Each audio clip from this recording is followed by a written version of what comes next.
பார்வதி பதையே ஹரஹர மகாதேவா. தென்னாடுடைய சிவனே போற்றி, எந்நாட்டவர்க்கும் இறைவா போற்றி. திருச்சிற்றம்பலம். மாசில் வீணையும் மாலை மதியமும் வீசு தென்றலும் வீங்கிளவேனிலும் மோசு வண்டரை பொய்கையும் போன்றதே ஈசனெந்தை இணையடி நிழலே.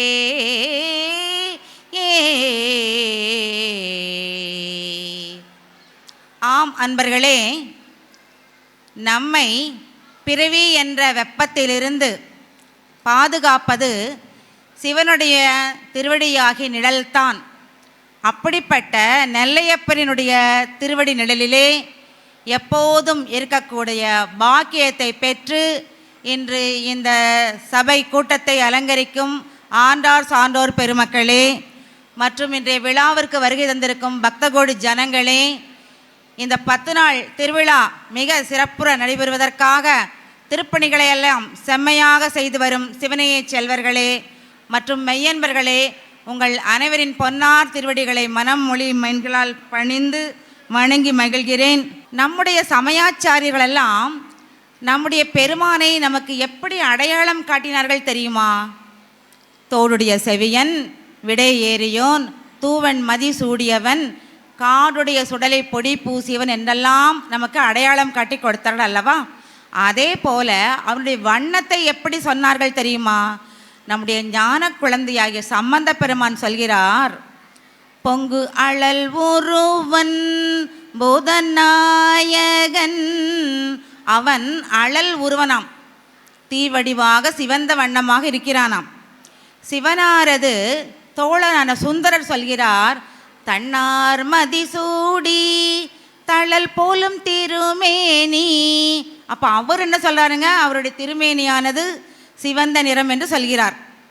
நம்முடைய உளவாரப்படைய நாயகனான அப்பர் பெருமானோ நம்மை பார்த்து தீவண்ணன் திரளொருகால் பேசாராகில் என்று நம்மை அச்சப்படுத்தி விட்டு சொல்கிறார். மேலும் அந்த பெருமான் சிவனனும் நாமம் தனக்கே உடைய செம்மேனி அம்மான் என்று.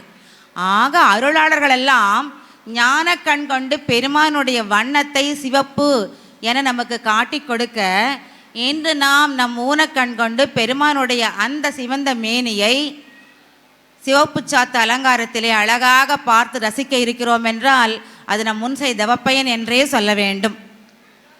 7 உலகங்களையும் மீண்டெடுத்த நம்முடைய காந்திமதி அம்மை 32 அறங்களையும் முழுமையாக வளர்த்த தலம் நம்முடைய திருநெல்வேலி தலம். பிரளய காலத்திலும் பின்னப்படாததும், திருமால் பிரம்மா முதலானோர் வணங்குவதும், இந்திரனும் இந்திராணியும் அறம்பெயர்களும் வழிபட்டு நிற்பதும், இன்னும் தேவர்களும் ரிஷிகளும் எண்டிசை காவலர்களும் மற்றும் சித்தர்கள் கந்தர்வர்கள் எல்லோரும் நாள்தோறும் வந்து வழிபாடு செய்வதுமான இந்த தலத்திலே எல்லாவற்றுக்கும் மேலாக சிவபெருமானே அனவரத தான நாயகராக அமர்ந்து அருள்பாலிக்கக்கூடிய இந்த தலம், 8 திக்கும் புகழுடைய இந்த திருநெல்வேலி தலத்திலே நாமெல்லாம் கூடி இன்று அதிலும் அருள் தரும் காந்திமதி அம்மையுடனவர் அருள்மிகும் நெல்லையப்ப சுவாமிகளுடைய திருக்கோயில் வளாகத்திலே கூடி சிவசிந்தனையிலேயே திளைத்திருக்கிற போகிறோம் என்றால் அது நம் முன்சை தவப்பயன் என்றே சொல்ல வேண்டும். அந்த உத்தமமான இந்த நாளிலே நெஞ்சை நெகிழ்விக்கும் நெல்லையப்பரின் அற்புத லீலைகள் என்ற தொடரின் வழி பெருமானுடைய கருணையின் காரணமாக உயிர்களாகிய நம்மிடத்து நிகழ்த்திய திருவிளையாடல்களையெல்லாம் நீங்கள் இப்போது செவியார கேட்டு மனமாற சுவைத்து அந்த மகிழ்ச்சியிலே திளைத்திருக்க திருவிரல் கூட்டியுள்ளது என்றே சொல்ல வேண்டும். இந்த ஆனி திருவிழாவின் உச்சம் என்ன தெரியுமா? தேரோட்டம் தானே. அந்த தேரோட்டம் என்று சொன்னாலே நமக்கு என்ன நினைவுக்கு வரும் தெரியுமா? அற்றைய நாளிலே திருமால் நடத்திய தேரோட்டம்தான்.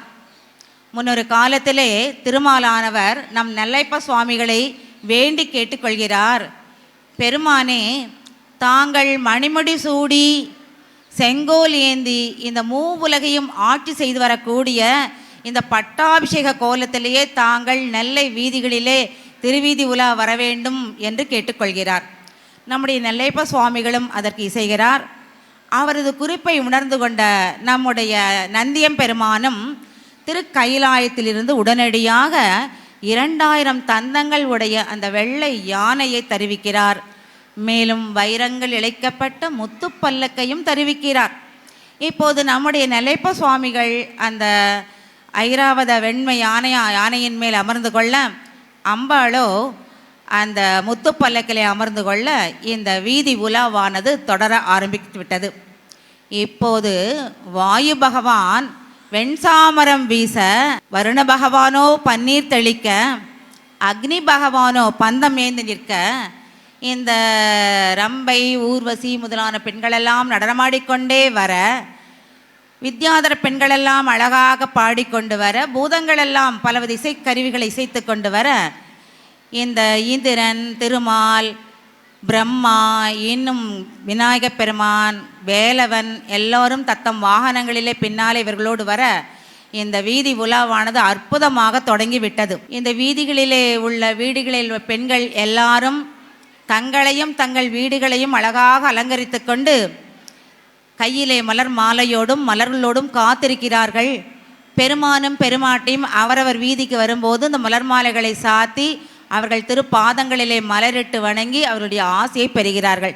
இப்படியாக அந்த திருவீதி உலாவானது அருமையாக நிறைவு பெற்றது. இப்போ நம்முடைய திருமாலுக்கு இன்று ஒரு எண்ணம் ஏற்படுகிறது. ஏன் நாம் இந்த மாதிரி திருவிழாவை ஆண்டுதோறும் கொண்டாடக்கூடாது? ஒவ்வொரு ஆண்டும் ஆனி மாதம் மகம் நட்சத்திரத்திலே 10 நாள் திருவிழாவும் 9ஆம் நாள் கேட்ட நட்சத்திரத்திலே தேரோட்டமும் நடத்த வேண்டும் என்று அவர் மிக பிரியப்படுகிறார். தன்னுடைய அந்த எண்ணத்தை நம்முடைய காந்திமதி அம்மையிடம் தெரிவிக்க அவரும் அதற்கு இசைவு தந்து விடுகிறார்.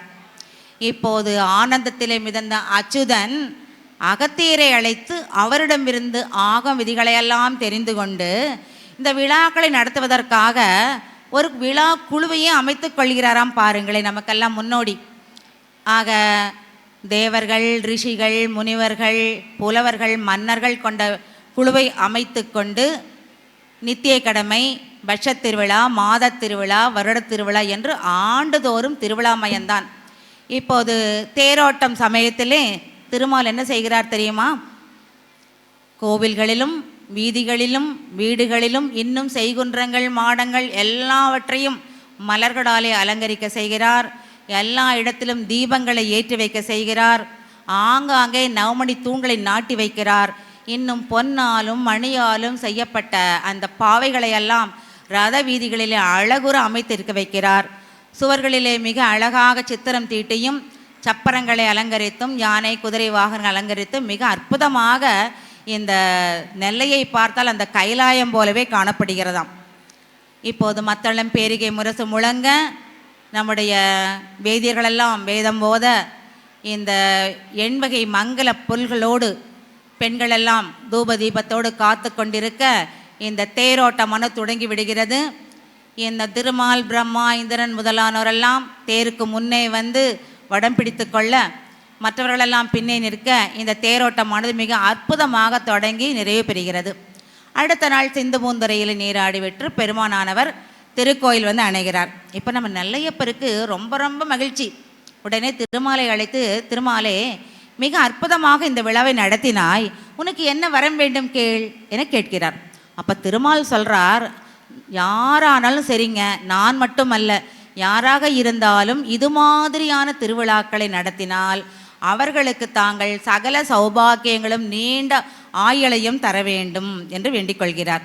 அது மட்டுமல்ல, அடியேன் எப்போதும் தங்கள் அருகிலே இருக்கக்கூடிய பாக்கியத்தை எனக்கு அருள வேண்டும் என்று கேட்டுக்கொள்கிறார். பெருமானும் அதுக்கு இசைகிறார். அதனால்தான் நம்முடைய திருக்கோவிலிலே பார்த்தீர்கள் என்றால் மூலவர் சன்னதிக்கு அருகிலே திருமாலுக்கும் ஒரு அற்புதமான சன்னதி இருந்து அவரும் இவரை பார்த்து கொண்டே இருக்கிறார், நமக்கும் அருள்பாலித்து கொண்டு இருக்கிறார்கள். இப்படி திருமாலுக்கு அருள் செய்த நம்முடைய நெல்லையப்ப சுவாமிகள் அடுத்து வேதங்களுக்கு அருளிய விதமானது ரொம்ப ரொம்ப அற்புதம் என்றே சொல்ல வேண்டும்.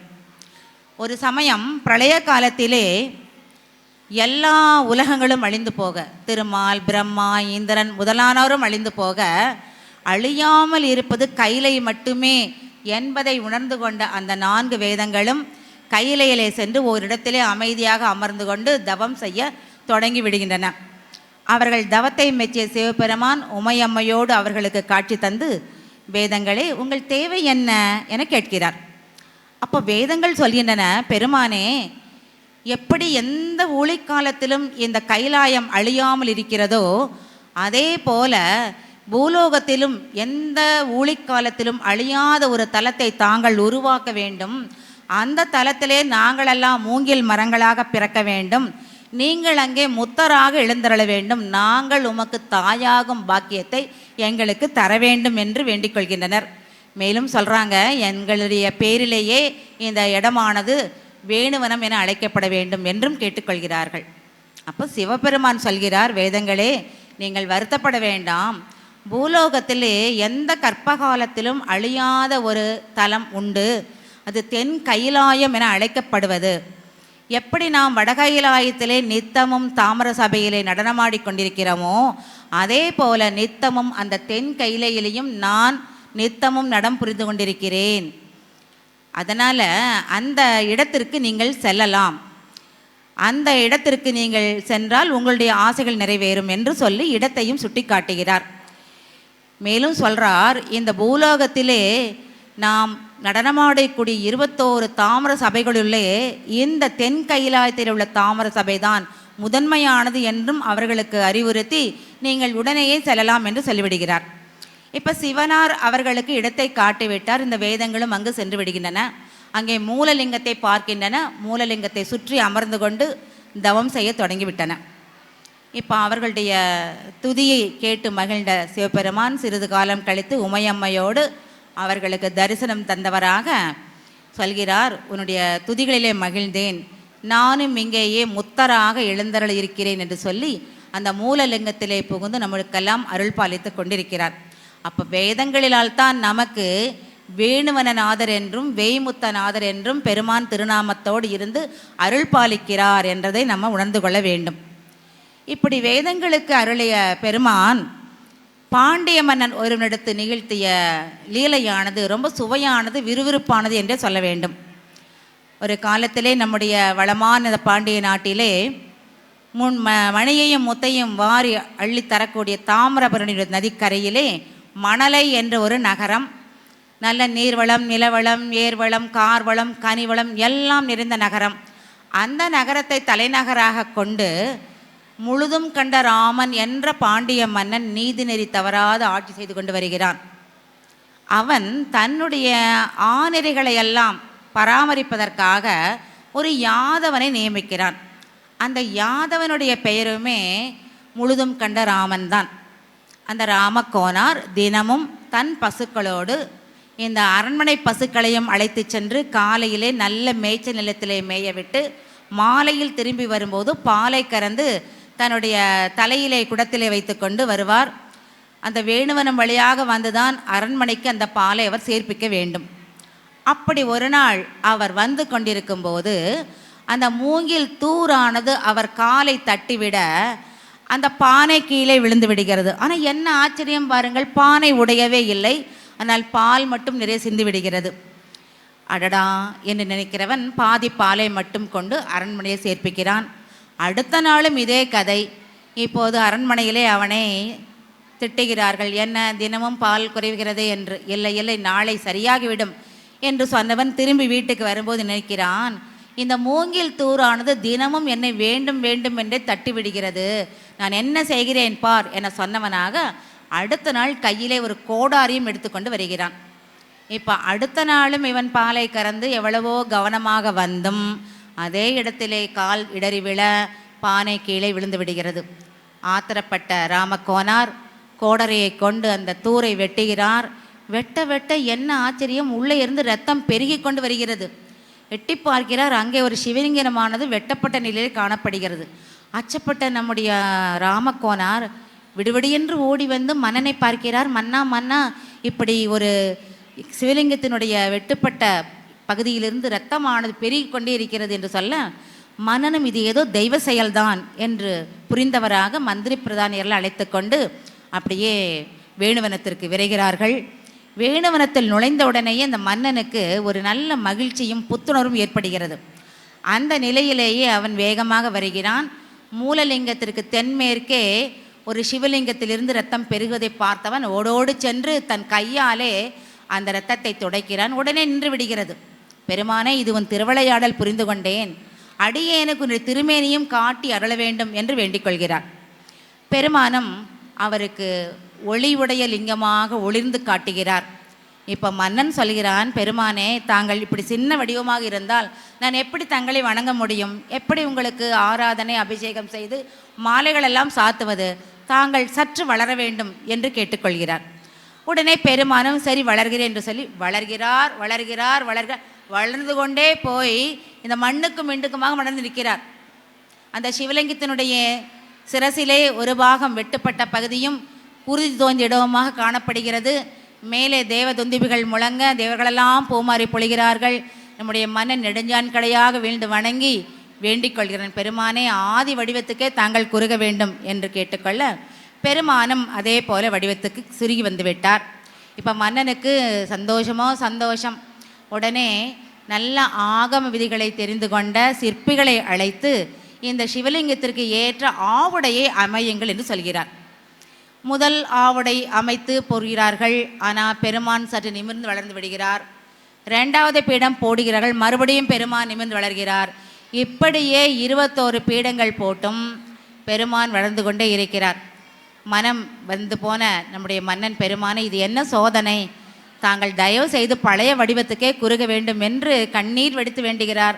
ஆனால் பெருமான் கேட்டபாடு இல்லை. மனம் வந்த நன்னன், நான் என்னுடைய உடைவாளை கொண்டு என்னை நான் குத்தி கொண்டு மாய்த்து கொள்ளப் போகிறேன், நீங்கள் வரவில்லை என்றால் என சொல்ல, இப்போது சிவலிங்கத்திலிருந்தே தோன்றிய ஒரு கையானது அவரை தடுத்து விடுகிறது. இப்போ மன்னனும் கீழே போட்டுட்டு பெருமானை வணங்கி அவருடைய ஆசையை பெறுகிறான். அப்போ பெருமான் சொல்கிறார், உன்னுடைய பக்தியை இந்த உலகத்திற்கு காட்ட வேண்டும் என்பதற்காகவே நான் வேணுவிலிருந்து வெளிப்பட்டு உனக்கு வேண்ட வளர்ந்த நாதராக அமர்ந்து காட்டினேன். அதனால் நீ வருத்தப்பட வேண்டாம். ஒரு காலத்திலே பிரம்மாவானவர் இப்படிதான் நீண்ட காலம் தவம் செய்து 21 பீடங்களை போட்டார், என்னை மகிழ்வித்தார். அதே போல நீயும் இன்று அதே மாதிரி 21 பீடங்களை போட்டு என்னை மகிழ்வித்திருக்கிறாய். எனவே எனக்கு மிகுந்த மகிழ்ச்சி தான். ஆக முழுதும் கண்ட ராமன் என்ற பெயருக்கு ஏற்றபடி நீ முழுவதுமாக என்னை கண்டு கொண்டாய். நீ என்ன செய்கிறன்னா, இப்போ இந்த இடத்திலே ஒரு திருக்கோயிலை உருவாக்கு, அதிலே கட்டாயம் அபிஷேகம் இருக்க வேண்டும், அதிலே பால் கட்டாயம் இருக்க வேண்டும் என்று சொல்கிறார். அப்போ பால் அபிஷேகம் சிவனுக்கு மிக உகந்த அபிஷேகம் என்பதை நம்ம உணர்ந்து கொள்கிறோம். ஆக மன்னனும் அதே போல அங்கே மூலவருக்கும் வேணுவனநாதருக்கும் வேண்டுவனநாதராகிய அவருக்கும் அழகாக கோவில்கள் அமைத்து பொற்றாமரை தீர்த்தமெல்லாம் ஏற்படுத்தி வைக்கிறார். இப்போ பெருமான் கேட்கிறார், மன்னா, உனக்கு என்ன வரம் வேண்டும் என்று சொல் என சொல்லும்போது, இப்போ ராஜா என்ன கேட்கணுங்க? எதிரிகளை வெல்லக்கூடிய சக்தியைத்தான் கேட்டிருக்கணும். இல்லை அதுதான் வேண்டான்னா எனக்கு இந்த பிறவியே வேண்டாம், முக்தியை தானாது கேட்டிருக்கணும். ஆனால் ரெண்டையும் அவர் கேட்கல. என்ன கேட்டார் தெரியுங்களா? பெருமானே, எனக்கு உன் மீது பக்தியை கொடு. எப்படி காரைக்கால் அம்மையார் கேட்டாலோ அதுபோல் எனக்கு பக்தியை கொடு. அது மட்டுமல்ல, உன்னை வணங்கக்கூடிய அடியவர்கள் எல்லோரும் உன் மீது பக்தியோடு இருக்க வேண்டும். அவர்களுக்கு நல்ல மதியையும் நல்ல நிதியையும் கதியையும் நீ தர வேண்டும் என்று வேண்டிக் கொள்கிறார். அப்படியே ஆகட்டும் என்ற சொன்ன பெருமான் மறைந்து விடுகிறார். இப்போ வேண்ட வளர்ந்த நாதராக நமக்கு காட்சியளிக்கும் பெருமான் இந்த மன்னனுக்கும் அருள் தந்து அவரை தன்னோடு சேர்த்து கொள்கிறார். இப்போ இந்த உலகத்திலே நம்ம பார்க்குறோம், வாழ்வியலில் நிறைய பேருக்கு கவலைகள், ஏதோ ஒரு கவலை இருக்குது. பெண்ணை பெற்றவர்களுக்கு இந்த பெண்ணுக்கு தகுந்த நல்ல கணவனாக குணவானாக வாய்க்கணுமேன்னு கவலை இருக்குது. பெற்றவர்களுக்கோ எப்படியோ நம்ம கஷ்டப்பட்டு குழந்தைகளை படிக்க வைத்து விட்டோம், அவங்களுக்கு தகுதிக்கு தகுந்த வேலை கிடைக்க வேண்டுமே என்ற ஒரு கவலையும் அச்சமும் இருக்கிறது. ஆனால் எல்லாருக்கும் பொதுவான ஒரு அச்சம் உண்டு. அது என்னங்க? அது என்ன தெரியுமா? சமீபத்தில் நம்மை கொரோனா தாக்கிய போது சின்ன குழந்தைங்க, இளைஞர்கள், நடுவயதினர், வயதானவர் எல்லாருமே ரொம்ப அச்சப்பட்டோம். எதற்கு? இந்த கொரோனா யாரை எப்போது தாக்குமோ, யாருக்கு இந்த வேதனையானது வந்து சேருமோ, மரணம் எப்படி வருமோ, நரக வேதனைப்பட்டு இறப்போமோ என்றெல்லாம் பயந்தார்கள் அல்லவா? அந்த அச்சம், அந்த மரண பயத்தை விட அந்த மரணத்தின் போது நமக்கு நடக்கக்கூடிய அந்த வாதனை தான். இப்போ நம்ம பொதுவாக வேண்டிக்கிறோம் இல்லைங்களா, என்ன வேண்டுறோம், கடவுளே பாயில் படுக்காமல் நோயில் விழாமல் அப்படி தூக்கத்திலே என்னோட உயிர் போக வேண்டும் என்று வேண்டிக் கொள்கிறோம் அல்லவா. அப்படித்தான் எல்லாரும் நினைக்கிறோம். ஆனால் என்ன பண்ணுறதுன்னு தெரியல, என்ன தவித்து கொண்டிருக்கிறோம். அப்போ தான் நம்முடைய உதவிக்கு சமயாச்சாரியர், நம்முடைய முதல் குருவான ஞானசம்பந்த பெருமான் வருகிறார். அவர் சொல்கிறாரு, நீங்கள் வருத்தப்படாதீர்கள், நான் உங்களுக்கு ஒரு ஐடியா கொடுக்குறேங்கிறார். என்ன சொல்கிறாருன்னா, நீங்கள் தினந்தோறும் சிவனுடைய திருநாமத்தை உங்கள் சிந்தையிலே நினைத்து கொண்டே இருங்கள். அந்த திருநாமமே மந்திரமாக மாறி உங்களுடைய அச்சத்தை எல்லாம் போக்கும். மந்திரம் போட்டால் பயம் போயிடும் இல்லைங்களா, ஆக அந்த மந்திரமானது அதுவே உங்களுடைய அச்சத்தை போக்கும் என்று சொல்கிறார். அப்போ எங்கே சொன்னாருங்க, எப்போ சொன்னாருங்க, நமக்கு ஒரு ஐயம் வரும் அல்லவா. அப்போ அருளாளர்கள் சொல்கிறார்கள், எங்கும் அல்ல நம்முடைய இந்த திருநெல்வேலி தலத்திலே பெருமான் மீது பாடிய அந்த பதிகத்தில் தான் சொன்னார். எப்படி சொன்னாராம் அப்படின்னா சொல்கிறாங்க, மருந்தவை மந்திரம் மறுமை நன்னேறியவை மற்றுமெல்லாம் அருந்துயர் கேடும் அவர் நாமமே சிந்தை செய் நன்னெஞ்சமே. ஆக அந்த நாமத்தை சிந்தனை செய்தீர்கள் என்றால் உங்களுக்கு பயம் வராது. ஏன்னா பிறந்தவர்கள் இறப்பது சகஜம், ஆனால் அந்த இறப்பில் நமக்கு நரகவேதனைப்படாமல் போகணும். இப்போ இவர் சொன்னதை பெருமான் உறுதிப்படுத்த வேண்டும் அல்லவா, அதற்காகவே ஒரு திருவிளையாடல் நிகழ்த்துகிறார். அந்த விதன்படி துவாபர யுகத்திலே சூரிய குலத்திலே ஸ்வேதகேது என்ற ஒரு மன்னன் தோன்றுகிறான். அவன் நீதி நெறி தவறாது ஆட்சி செய்து வருகிறான். அவனுக்கு வயதானவுடனே ஆட்சி பொறுப்பை மகளிடம் கொடுத்துவிட்டு தன் மனைவியோடு காட்டிற்கு வந்து விடுகிறான், வனப்பிரஸ்தம் என்ற நிலையிலே. நல்ல எளிமையான வாழ்க்கை வாழ்ந்து கொண்டிருக்கிறார்கள். திடீரென அந்த அம்மாவுக்கு உடல்நிலையை கெடுகிறது. அவங்க படுத்துடுறாங்க.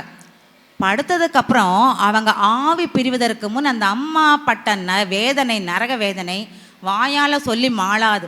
அதை பார்த்த மன்னன் அஞ்சி போகிறான். ஐயோ, எனக்கும் இதே கதி தானே வரும், நான் என்ன செய்வேன் என் தவித்தவனாக காடுமேடாக அலைகிறான். கடைசியிலே நம்முடைய திருநெல்வேலி தலம் வந்து சேருகிறான். இங்கே வந்தவன் வேணுவனம் வந்தவுடனே அங்கே பார்க்குறான், ஞானிகளும் ரிஷிகளும் தவம் செய்து கொண்டிருக்கிறார்கள். அவர்களிடம் ஆசி பெற்றவனாக மறுபடியும் என்ன பண்ணுறார், மெதுவாக கோயிலுக்கு வருகிறார். பொற்றாமரை குளத்தில் நீராடிவிட்டு காந்திமதி அம்மையையும் நம்முடைய நெல்லையப்பரையும் வணங்கிவிட்டு வெளியே வரார். வாசலில் பார்த்தா அகத்தியர் முனிவர்கள் புடைசூழ வந்து கொண்டிருக்கிறார். உடனே அகத்தியருடைய பாதங்களிலே விழுந்து வணங்குகிறார்.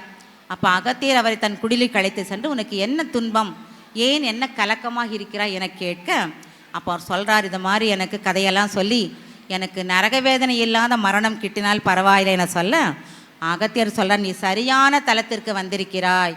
ஏன்னா எத்தனையோ சிவதலங்கள் இருக்க, அத்தனை தலங்களிலும் மேம்பட்டது நம்முடைய திருநெல்வேலி தலமாக்கும். ஏன் தெரியுமா, அந்த கைலாயத்திலே ஞான வடிவாக இருந்த பரம்பொருளாகிய பரமசிவன் இந்த திருநெல்வேலியிலே வந்து வேணுவனநாதராக, நெல்லையப்பராக, வேண்டவளநாதராக இருந்து அருள் பாலித்து கொண்டிருக்கிறார். அதே போல்தான் அம்மையும் வடிவுக்கரசியாகிய காந்திமதி அம்மையாக வந்து இங்கே நமக்கு அருள் பாலித்து கொண்டிருக்கிறாள். அதனால் இந்த தலத்திலே வாழ்வர்கள் யாருக்குமே யம பயமும் கிடையாது, மரண பயமும் கிடையாது. இங்கே தர்ம தேவதை 4 கால்களில் நடந்து கொண்டிருக்கிறாள். நீ அஞ்சாதே. நீ செய்ய வேண்டியது என்ன என்றால், ஒரு சிவலிங்கத்தை ஸ்தாபித்து கொண்டு சிவபூஜையை இடைவிடாது செய்து வா.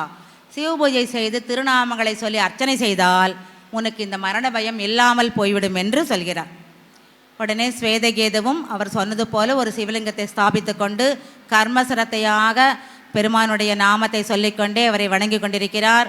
இப்போ ஸ்வேதகேது மன்னன், ஸ்வேதகேது முனிவராகிவிட்டார். இப்போ அவருக்கு மரணம் சம்பவிக்க வேண்டிய காலம் வந்துவிட்டது. உடனே நம்முடைய யமதர்மன் வருகிறான். மன்னன் தானே, அதனாலே எப்படியும் அவன் அறிந்தோ அறியாமலோ தெரிந்தோ தெரியாமலோ மற்றவர்களுக்கு பாவம் செய்திருக்கலாம். அதற்கு தக்க நரக தண்டனை எனக்கு தர வேண்டும் என்று தான் வருகிறார். ஆனால் என்ன தெரியுமா, அவர் அப்பர் பெருமானுடைய திருப்பூவனூர் பதிகத்தை படிக்காமல் போயிட்டார். இல்லை காதில் கேட்டுக்கலாம், கேட்காமலும் போயிட்டார். அப்படி என்ன சொன்னாராம் அப்பர் என்றால், அப்பர் பெருமான் சொல்கிறார், யாராயிருந்தாலும் பெருமானுடைய திருநாமத்தை கோடி முறை சொன்னார்கள் என்றால் அவர்களுக்கு இந்த நரக வாதனையே கிடையாது, அவர்கள் பாவங்களெல்லாம் கரைந்து போய்விடும் என்று சொல்லியிருக்கிறார். இது யமதர்மனுக்கு தெரியல. அப்படி என்ன சொன்னாராம் என்றால் அழகா சொல்றார், ஓவனூர் புனிதன் நாமந்தான் நாவினில் நூறு நூறாயிரம் நன்னினார் பாவமாயின பாரிப்பறையுமே தேவர் கோவினும் செல்வராவரே. இந்த பாட்டை யமதர்மன் கேட்கல, அதனால தெரியாதன வந்துட்டார். இப்போ பாசக்கற்றை வீசுகிறார். உடனே சுவேதகேதுவானவர் சிவலிங்கத்தை கட்டிப்பிடித்துக் கொள்கிறார். உடனே லிங்கத்திலிருந்து தோன்றிய நெல்லையப்பர் அந்த யமதர்மனை உதைத்து அவனை கொன்றே விடுகிறார். ஸ்வேதகேதுவுக்கும் நரகவேதனை இல்லாத மரண நித்தியத்துவத்தையும் கொடுத்து விடுகிறார். அதனால தான் இன்னும் சொல்லுவாங்கன்னா, திருக்கடையூரை விட நம்முடைய திருநெல்வேலி தலமானது மிக மிக பேருடையதுன்னு. ஏன்னா அங்கே மரணம் சம்பவிக்க நிலையில் இருந்த மார்க்கண்டேயருக்கு மரணமே வராத ஒரு நித்தியத்துவத்தை கொடுத்தார். ஆனால் இங்கே மரணம் வரத்தான் செய்யும், ஆனால் நரக வேதனை வராது என்று நமக்கு காட்டியதால், அந்த அருளியதுனால இந்த தலமானது மிக உயர்ந்த தலம் என சொல்லப்படுகிறது. இப்போ திருமால் பிரம்மாலாம் ஓடி வராங்க. என்னங்க நீங்கள் பாட்டுக்கு யமதர்மனை கொன்று விட்டீர்களே, பூமியில் பாரம் அதிகமாகிவிடும் என்று சொல்ல, பெருமானும் ஓகேன்னு சொல்லி அவருக்கு உயிர் பிச்சை கொடுக்கிறார். ஆனால் அவரை கூப்பிட்டு வான் பண்ணுறார். என்ன சொல்கிறார்? யமதர்மா, இந்த தலத்திலே சிவபூஜை செய்யக்கூடிய யாரையாவது நீ அணுகினாய் என்றால் உன்னை உதைத்தே கொன்று விடுவேன் என்று சொல்லி அவரை மிரட்ட யமதர்மனும் பயந்து ஓடிவிடுகிறாராம். இப்படி ஸ்வேதகேதுவுக்கு அவருடைய மரண அச்சத்தை போக்கினார் நம்முடைய பெருமான். இந்த பாட்டில் என்ன வருதுங்க? அந்த திருநாமத்தை சொல்லிக்கொண்டே இருந்தால் அது மருந்தாகவும் நமக்கு பயன்படும் சொன்னார் அல்லவா? அதை காட்டுவதற்காக நெல்லையப்பரேன்னு நம்பணும் இல்லையே நம்ம. அதனால் என்ன பண்ணுறார்? இன்னொரு திருவிளையாடல் செய்கிறார். அதன்படி காசி மன்னன் ஒருவன், அவனுக்கு நல்ல நீதிநெறியில் ஆண்டு வருகிறான். ஆனால் முன்வையன் பயனின் காரணமாக அவனுக்கு தொழுநோயின் தாக்கத்தால் அவனால் எதுவுமே பண்ண முடியலை, வலி தாங்க முடியவில்லை. தினமும் கங்கையிலே குளித்துவிட்டு பெருமானை காசி விஸ்வநாதரை வணங்குகிறார். ஆனால் அவனுடைய நோயானது குறைபடவே இல்லை.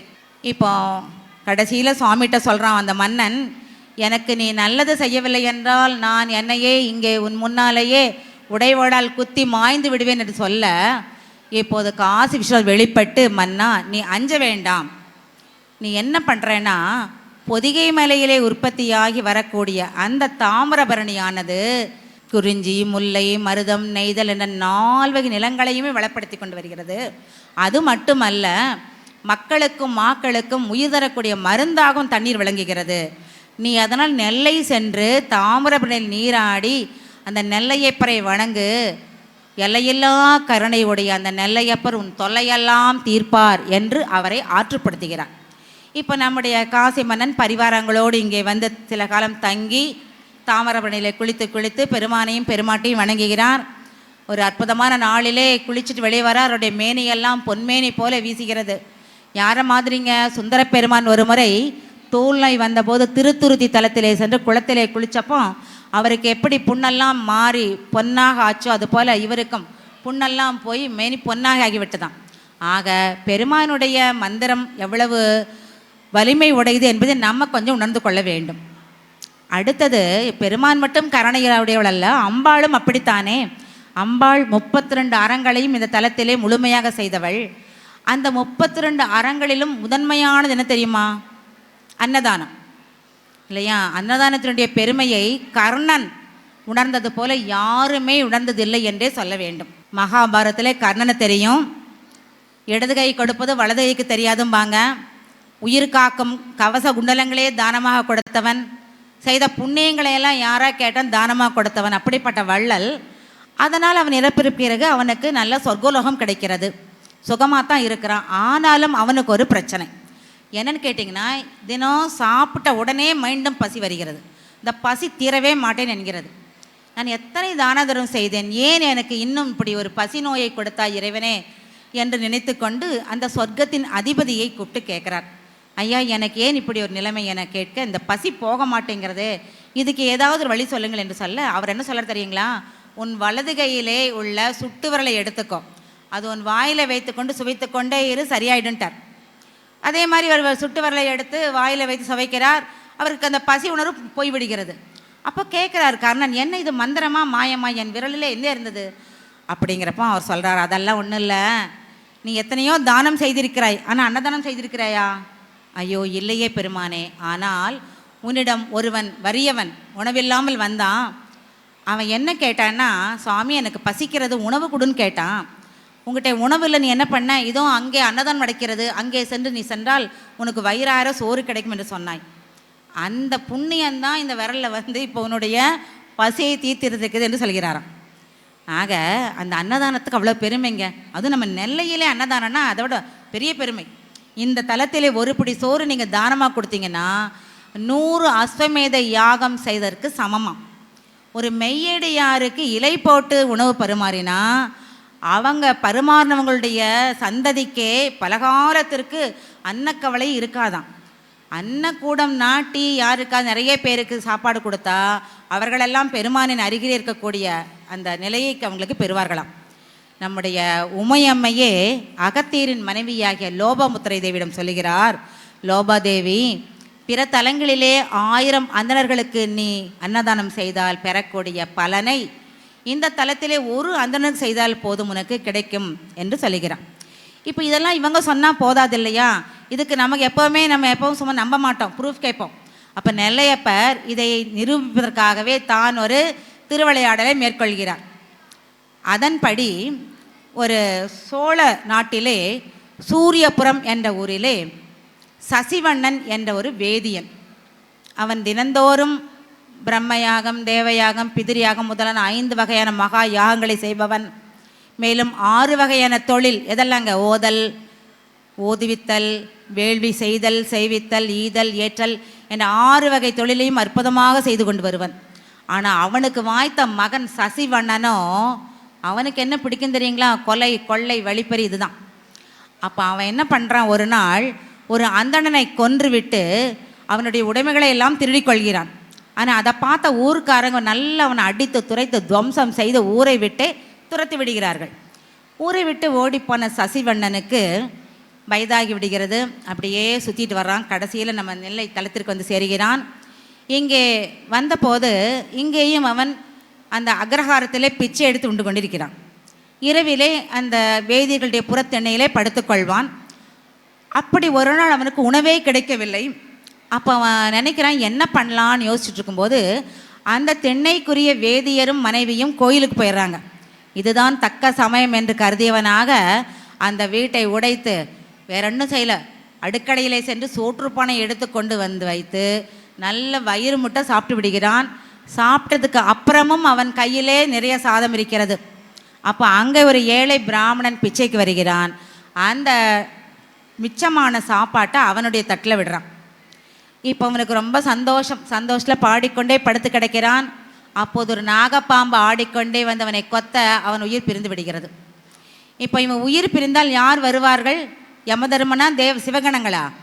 யமதர்மன் வந்து கேட்குறாங்க, நாங்கள் இந்த உயிரை கொண்டு போகிறோம் என்று சொன்னால் சிவகணங்கள் ஓடோடி வந்து இல்லை இல்லை, இந்த உயிர் எங்களுக்கு உரியது, நாங்கள் கையிலே கொண்டு செல்ல வேண்டும் என்று.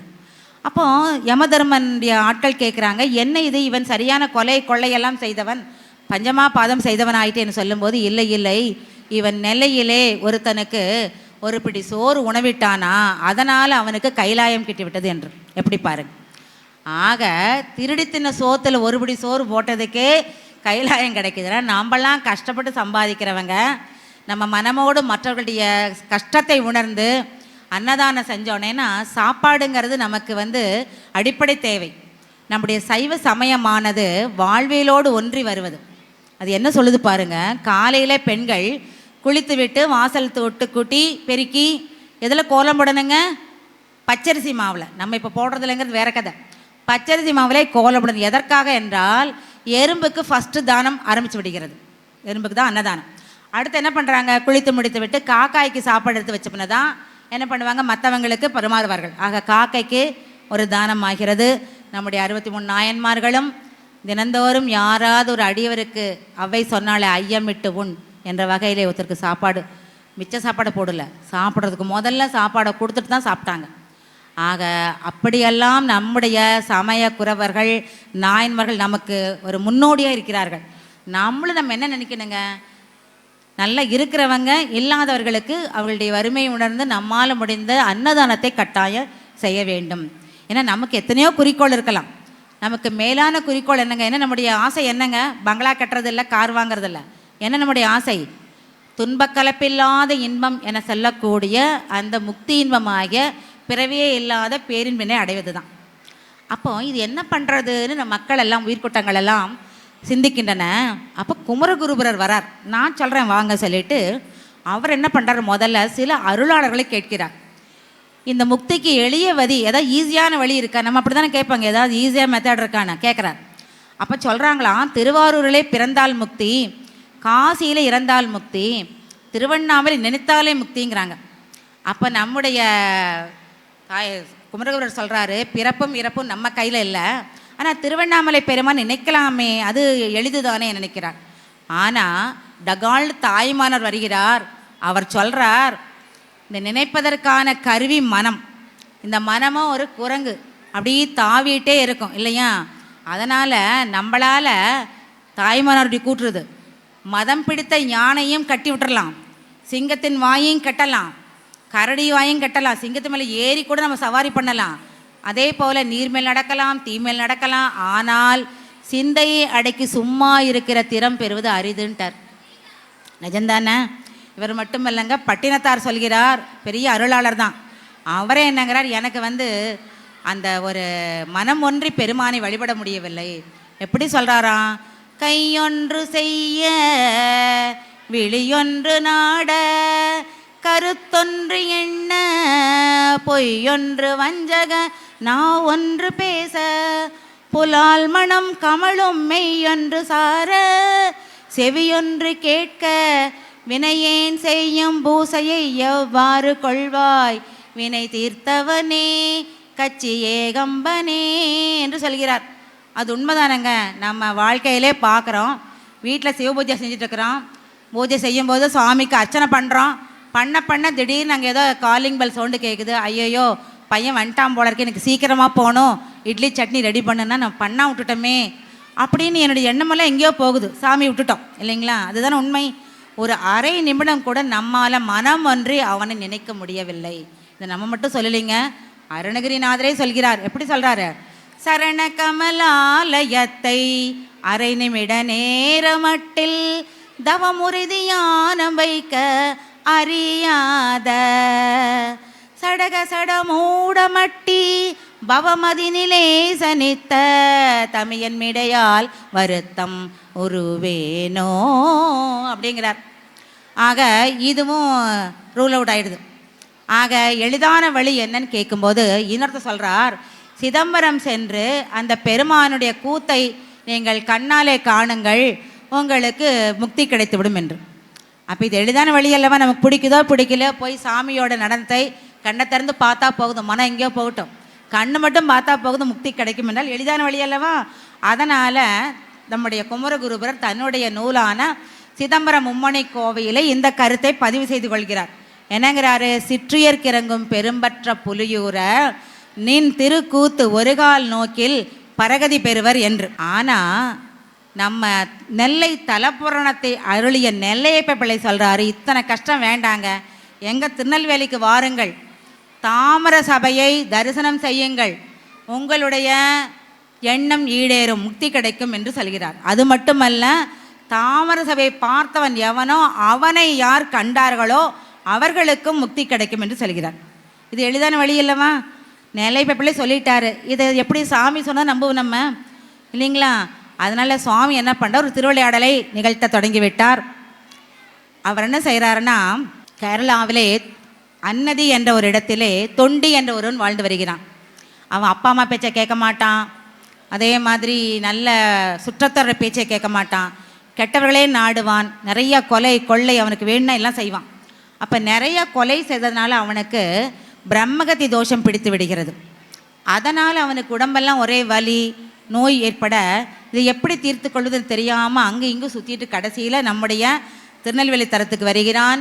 இங்கே வந்தவன் நம்முடைய பொற்றாமரையில் நீராடி காந்திமதி அம்மையையும் அப்பனையும் வழிபட்டு விட்டு அப்படியே பிரகாரம் வர்றான். பிரகாரத்தில் வலம் வரும்போது அந்த தாமர சபையை பார்க்குறான்.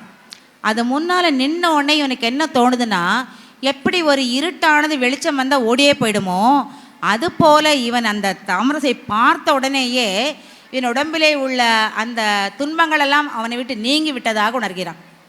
அப்புறம் அப்படியே வெளியே வந்தபோது அவனுக்கு நல்ல உணர்வு வந்து விடுகிறது. இனிமேல் நம்ம எந்த தப்பும் செய்யக்கூடாது என மன உறுதியோடு நல்லவனாக மாறிடுறான். ஆனால் வரவனுக்கு ஒரே பசியில் முடியாமல் கீழே மயங்கி விழுந்துடுறான். அப்போ அந்த வழியிலே நாகன் என்ற இன்னொரு முரடன் வர்றான். அவன் இவனை விட மோசமானவன்.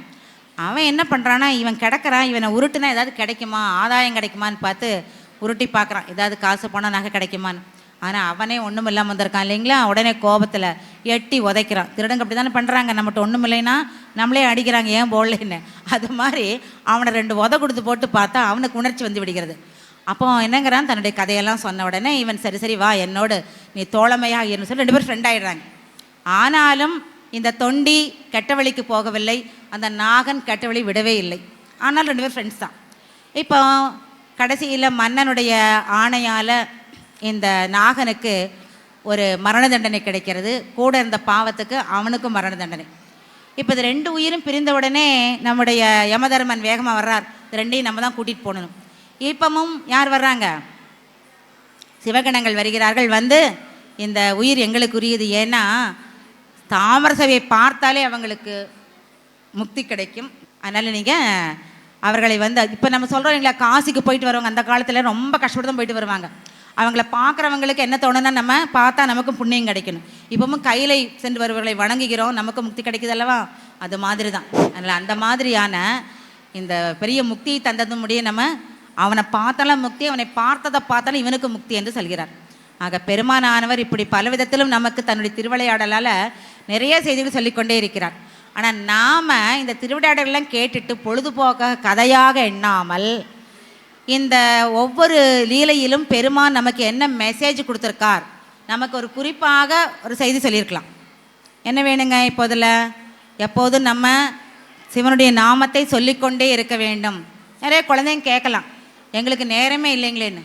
பெரிய புராண ஆசிரியர் சேக்கிலார் சொல்கிறாரு, உன் மனம் சும்மா தான் இருக்குது, எப்போவுமே நின்னா கிடந்தா இருந்தால் சாப்பிடும்போது குளிக்கும்போது சும்மா தான் இருக்குது, அப்பெல்லாம் சிவசிந்தனை செய் என்று சொல்லி, நீங்கள் மட்டுமல்ல உங்களுடைய குழந்தைகளுக்கும் இந்த நாம ஜபத்தை கற்றுக் கொடுங்கள் என்று சொல்லி, சிவன்னாலே அன்பு வடிவானவன், சிவமே அன்பு அன்பே சொல்கிறாங்க இல்லைங்களா. அதனால் நீ அன்போடு இரு, மற்றவர்களுக்கு அன்போடு இருந்தாலே உனக்கு அந்த பலன் கிடைக்கும்.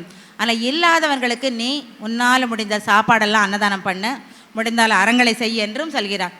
இப்படி நம்ம ஒவ்வொரு லீலையிலும் வரக்கூடிய அந்த கருத்துக்களை தெரிந்து கொண்டு நம்ம அதன்படி கடைப்பிடித்து நடந்தால்தான் இந்த லீலைகளையெல்லாம் கேட்டதன் பயன் நமக்கு முழுமையாக கிடைக்கும். அப்படி கிடைச்சா சுவாமியும் நம்முடைய அருளுக்கு, நமக்கு அவருடைய அருளுக்கு நம்ம பாத்திரமாவோம், அவருடைய அன்புக்கு பாத்திரம் நமக்கு கிடைக்காது, எதுவுமே இல்லை என்று சொல்லி இதுகாரும் அடியனது சொற்பொழிவை செவிமர கேட்ட நல்ல உள்ள அனைவருக்கும் நன்றி சொல்லி வெளிவிட்டுக் கொள்கிறேன். நன்றி, வணக்கம். சிவாய நம.